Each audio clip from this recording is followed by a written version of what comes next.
The world's sharpest thinkers don't obsess over the 5 a.m. club. Instead, they prioritize REM optimization to achieve hyperfocus.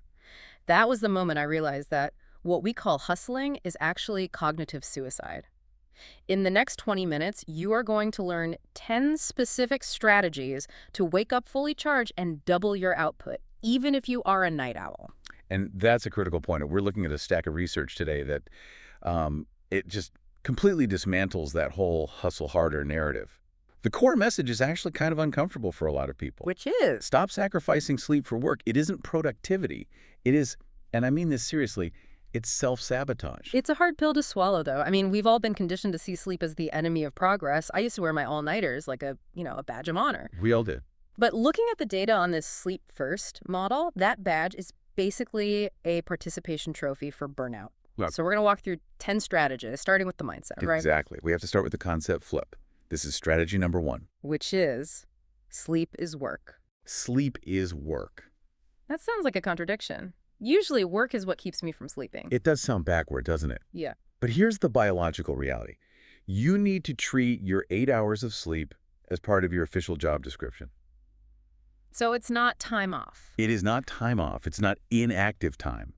It's a biological maintenance shift. Think of it this way. If you skipped a meeting where you were supposed to upgrade your computer security software, what would happen? You'd probably get fired, or at least be in a lot of trouble. Right. Sleep is that software upgrade for your brain.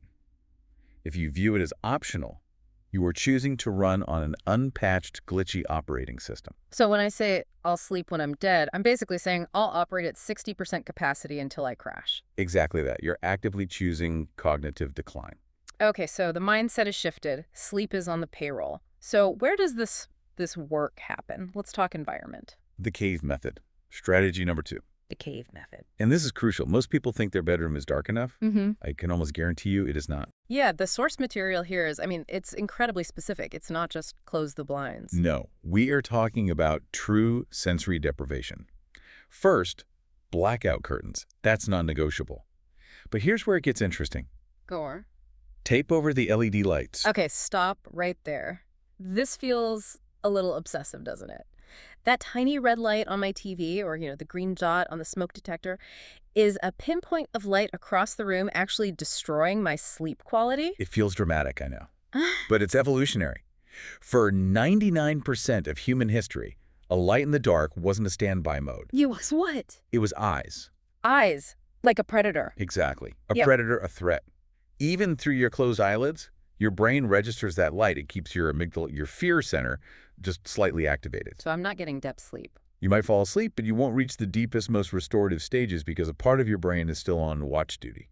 So you hunt down the lights with electrical tape. You hunt them down so your brain feels safe enough to fully shut down. That makes a surprising amount of sense. It's not the light itself. It's what it signals to the ancient part of my brain.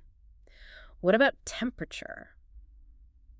The guide says 68 degrees. That sounds freezing. 68 Fahrenheit, yeah. It's the thermal sweet spot, and there's a mechanism here. Okay. So you to fall asleep, your core body temperature needs to drop by about 2 to 3 degrees. That drop is the trigger that tells your brain to release melatonin. So if I'm all cozy and warm in a warm room, I'm actually fighting that trigger. You are. You're confusing cozy with sedated. Yeah. If you're too warm, your body struggles to dump that heat.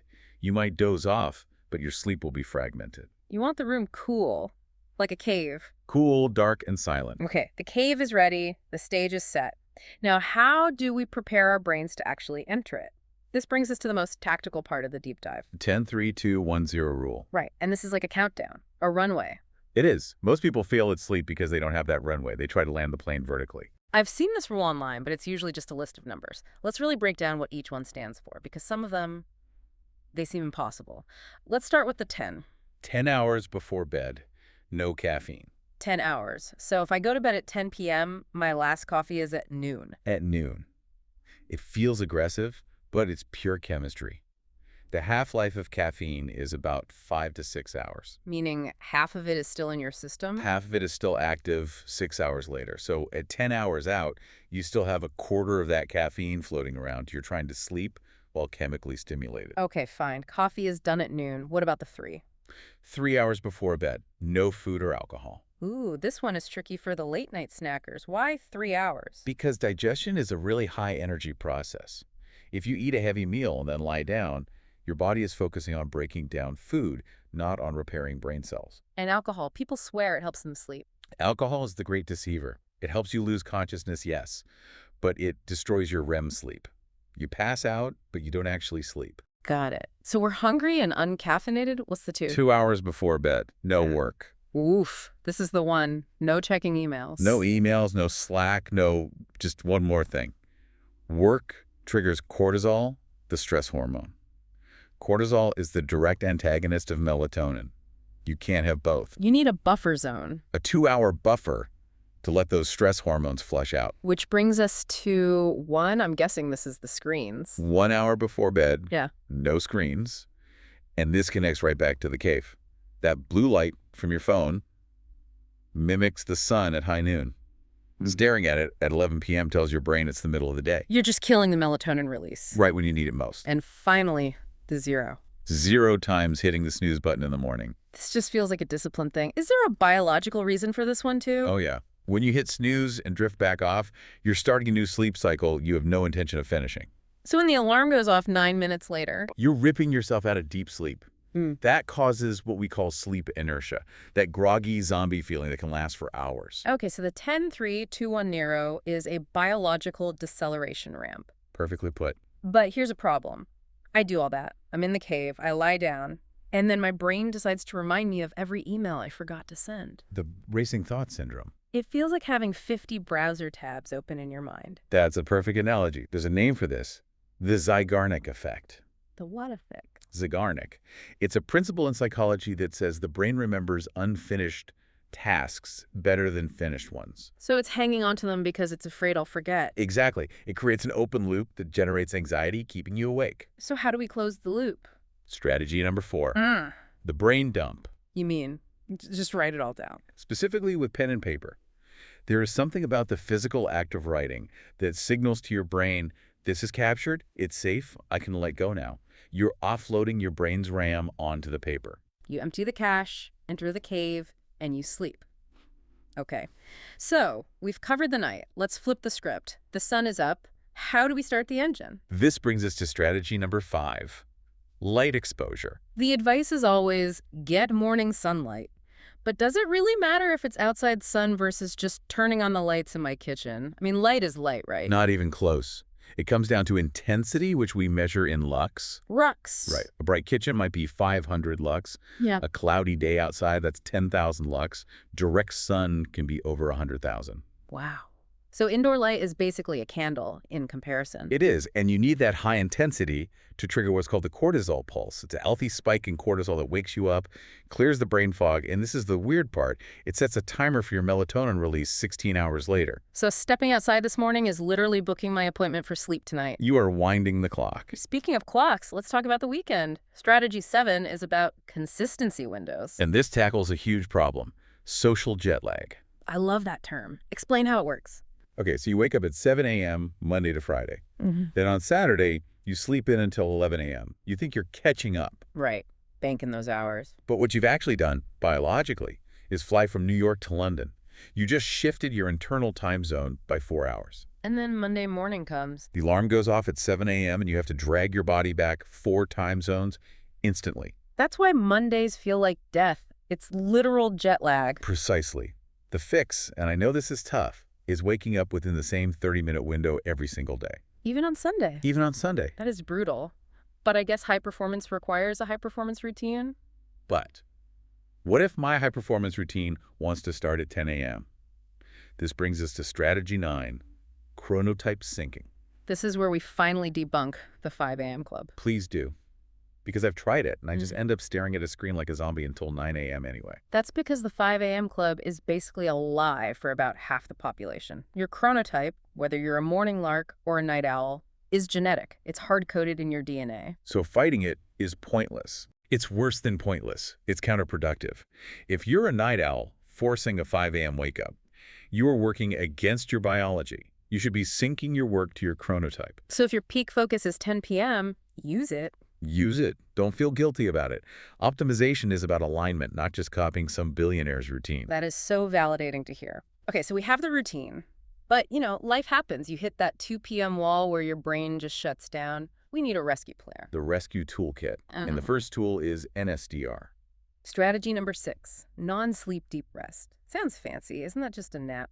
Not exactly. A nap involves actually falling asleep. NSDR, or Yoga Nidra, is a state of conscious relaxation. You're sort of hovering on the edge of sleep, usually guided by an audio script. So you're idling the engine, not turning it off.